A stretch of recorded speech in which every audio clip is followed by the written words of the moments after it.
N'abantu mwe ni wa muhungu wanyu Kadomoro Ewana. Noneho today ubundi ugo mwaka nigo bitaga hazaza. Ugo mwaka tugiye kugurangiza turi mu mashimwe ya hatari. Uyu munsi nabazaniye show ya hatari, show irenze bya hatari, naje no kuyivugira mu kidoki. Ngiye kunza ibintu byose bya standard nabisandaza. Ku banyeshuri batsinzwe mu wa gatandatu cyangwa barase ikizamini cyo mu wa gatandatu, ku banyeshuri bari mu wa gatandatu, ku banyeshuri bari guteganya kuja mu wa gatandatu, nabazaniye ahantu honyine wakiga ibizamini by'imyaka yose yashize ukabyiga wakakanya, ibintu byo mu myaka nka 40 yashize ukabyiga kakanya. Mumbaze ngo ni he? Electro Power Academy niho honyine ujya ukabona ibizamini byose by'imyaka yashize.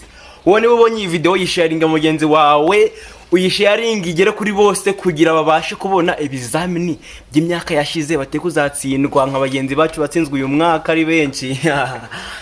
Ngiri nabandika muri comment kandi basana no gatima kubyira ibindi bintu birakurikiraho kandi ko bisakaza n'ahandi.